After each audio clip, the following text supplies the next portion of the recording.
La force grandit lorsque la gratitude s'exprime avant le besoin. La vision s'aiguise lorsque la bénédiction est reconnue avant le désir. Mes chers amis, la vie avance rapidement et le cœur court souvent après ce qui vient ensuite. Pourtant, la force se renouvelle lorsque l'âme s'arrête et se souvient de ce que Dieu a déjà accompli.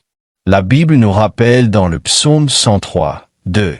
Mon âme, bénis l'Éternel, et n'oublie aucun de ses bienfaits. Cette écriture appelle l'âme à se souvenir, à ne pas passer trop vite devant la grâce et à ne pas ignorer la provision divine. Elle nous enseigne que la mémoire façonne la foi et que la gratitude protège la clarté. Lorsque les bénédictions sont comptées, la foi retrouve son équilibre et l'espérance trouve un appui solide. Mes amis, beaucoup se fatiguent, non parce qu'ils manquent de bénédictions, mais parce qu'ils cessent de les remarquer. Le poids du désir devient plus lourd lorsque l'appréciation se tait. La gratitude restaure la force en nous reconnectant à la vérité. Elle ancre le cœur dans ce que Dieu a déjà révélé. Elle stabilise l'esprit lorsque les émotions deviennent envahissantes. Elle protège l'âme du désespoir déguisé en impatience.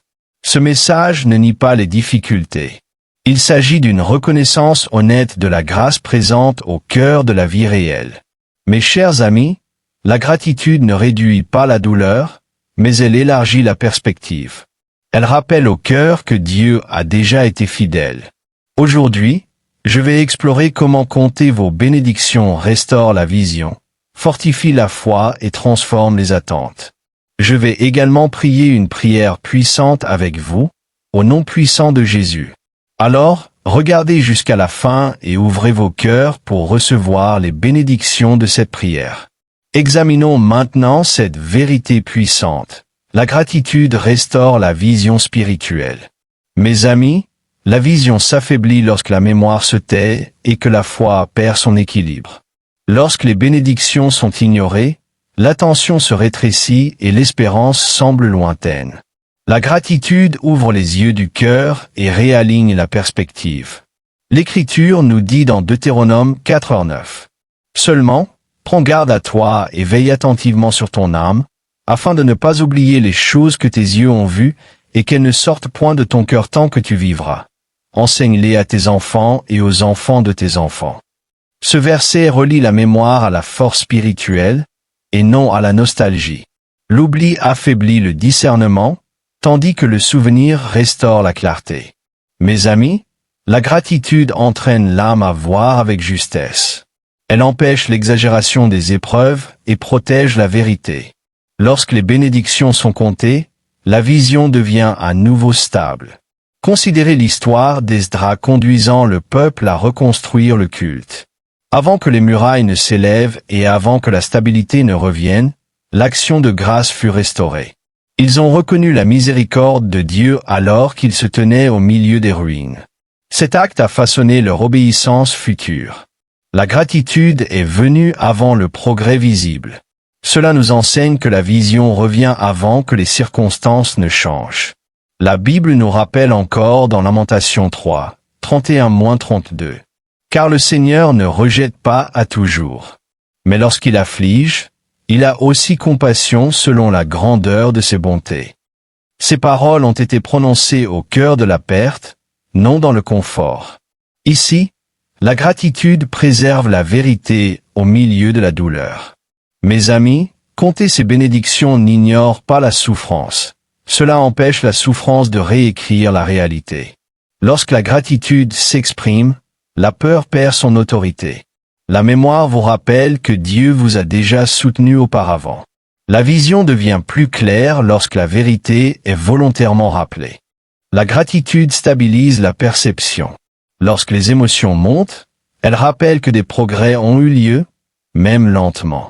Chaque souffle, chaque pas, chaque instant préservé compte. Les bénédictions se cachent souvent dans la fidélité quotidienne. Lorsque vous les comptez, la perspective change. La foi devient enracinée, non fragile. La vision s'aiguise lorsque la gratitude guide les pensées. C'est ainsi que la vue spirituelle est restaurée par un souvenir délibéré ancré dans la vérité. Concentrons-nous maintenant sur la manière dont la gratitude fortifie la foi durant les saisons invisibles. Mes chers amis, la foi s'affaiblit lorsque l'attente oublie les provisions passées. Lorsque la gratitude est absente, l'attente devient plus lourde qu'elle ne devrait l'être. La gratitude rappelle à la foi que Dieu a déjà agi auparavant. L'Écriture nous dit dans Ésaïe 26, 3. À celui qui est ferme dans ses sentiments, tu assures la paix, parce qu'il se confie en toi. Ici, la paix découle d'une confiance concentrée, et non de circonstances changeantes. La gratitude stabilise l'esprit en l'ancrant dans la fidélité dont on se souvient. La foi devient paisible lorsque la mémoire demeure fixée sur Dieu. Mes chers amis, compter ces bénédictions empêche la foi de devenir fragile. Cela empêche l'espérance de reposer uniquement sur ce qui vient ensuite. La gratitude entraîne la foi à s'appuyer sur ce qui s'est déjà accompli. La Bible nous rappelle encore dans le psaume 9:1. Je te louerai, ô Éternel, de tout mon cœur. Je raconterai toutes tes merveilles. Ce verset relie la louange au témoignage, et le témoignage à la force. La foi s'approfondit lorsque les œuvres de Dieu sont rappelées volontairement. La gratitude donne de la substance à la foi dans le silence. Elle maintient la confiance vivante lorsque les réponses semblent tarder. Considérez l'histoire de Barzillai, qui soutint le roi David discrètement. Il donna sans chercher l'attention ni la récompense. Lorsque le moment de l'honneur arriva, Barzillai refusa tout avantage personnel. Il se souvenait de sa saison de vie et reconnaissait ce qu'il possédait déjà. Sa gratitude façonna des décisions sages, enracinées dans le contentement. Sa foi s'exprima par la générosité, non par l'ambition. Cette histoire montre que la gratitude protège la foi de l'agitation intérieure. Elle enseigne le discernement dans les moments d'opportunité. Mes chers amis, la foi devient instable lorsque la gratitude est sélective. Lorsque seules les victoires sont retenues, la confiance faiblit durant l'attente. La gratitude maintient la foi constante à travers les saisons. Elle rappelle au cœur que le bilan de Dieu est fiable. La foi n'exige pas des preuves constantes lorsque la mémoire est solide. La gratitude permet à la confiance de respirer sans panique. Elle bâtit une assurance tranquille qui ne précipite pas les résultats. La foi mûrit lorsque le souvenir devient une habitude. La gratitude protège aussi la foi de la comparaison. Lorsque les bénédictions sont comptées personnellement, l'envie perd son influence. La foi reste concentrée sur l'appel, et non sur les distractions. La gratitude empêche le cœur de mesurer les progrès de manière injuste. Elle maintient la confiance enracinée dans la relation, et non dans les résultats. La foi se renforce lorsque la comparaison s'efface. La gratitude restaure à la fois l'humilité et la stabilité. C'est ainsi que la foi devient résistante et bien ancrée. Réfléchissons maintenant à la manière dont la gratitude transforme l'attente et l'obéissance quotidienne. Mes amis, l'attente se déforme lorsque la gratitude est absente des pensées quotidiennes. Lorsque les bénédictions ne sont pas comptées, le désir devient plus bruyant que la sagesse. La gratitude réaligne l'attente avec une vérité déjà prouvée. Elle enseigne au cœur à espérer sans chercher à tout contrôler. L'Écriture nous rappelle dans Ecclésiaste 7h14. Au jour du bonheur, sois heureux, et au jour du malheur, réfléchis. Dieu a fait l'un comme l'autre, afin que l'homme ne découvre rien de ce qui sera après lui. Ce verset ancre l'attente dans l'équilibre, et non dans les extrêmes. Il montre que la gratitude maintient le cœur stable au fil des jours changeants. L'attente mûrit lorsque la gratitude encadre aussi bien la joie que l'épreuve. Mes amis, la gratitude façonne également l'obéissance de manière discrète. Lorsque les bénédictions sont rappelées, l'obéissance découle de la confiance et non de la peur. La Bible nous dit encore dans le psaume 34, 1. Je bénirai l'Éternel en tout temps. Sa louange sera toujours dans ma bouche. Cette déclaration révèle un choix, et non un sentiment. La gratitude devient une discipline qui protège les actions quotidiennes. L'obéissance devient constante lorsque la louange demeure présente. La gratitude maintient une conduite alignée même lorsque les émotions fluctuent. Considérez l'histoire de Mephibosheth, qui reçut un héritage restauré par miséricorde. Il vécut humblement, portant un passé qui aurait pu engendrer de l'amertume. Au lieu de chercher une position, il honora la bonté qui lui avait été accordée. Sa réaction révéla un cœur façonné par la gratitude, non par le sentiment de droit. Même lorsqu'il fut accusé plus tard, il demeura mesuré et respectueux. La gratitude guida ses réactions sous pression. Cette histoire enseigne que la gratitude gouverne les réponses, et pas seulement les émotions. Elle maintient l'attente humble lorsque l'opportunité se présente. Mes amis, une attente sans gratitude devient souvent de l'impatience. L'impatience affaiblit l'obéissance et trouble le discernement. La gratitude ralentit le cœur suffisamment pour entendre l'instruction. Elle rappelle que la provision de Dieu vous a déjà atteint. L'attente devient alors pleine d'espérance et non exigeante. La gratitude empêche l'obéissance de devenir transactionnelle. Elle supprime l'idée de mériter ce qui a déjà été donné. L'obéissance devient un acte d'honneur, non une négociation. La gratitude transforme aussi la manière d'interpréter le délai. Le retard ne ressemble plus à un refus lorsque les bénédictions sont rappelées. L'attente demeure vivante sans devenir anxieuse. La gratitude remplit l'espace entre la promesse et l'accomplissement. Elle maintient une obéissance fidèle lorsque les résultats sont invisibles. Le cœur reste enseignable lorsque la gratitude est active. L'attente devient souple, non rigide. Mes amis, la gratitude entraîne l'âme à faire confiance au temps de Dieu sans ressentiment. Elle protège contre la déception née de la comparaison. L'attente devient patiente parce que la mémoire est forte.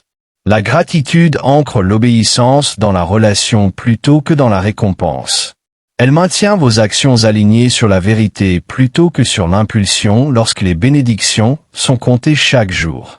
Alors, l'obéissance devient plus légère. L'attente devient plus saine. La foi devient stable. C'est ainsi que la gratitude transforme la vie intérieure, mes amis.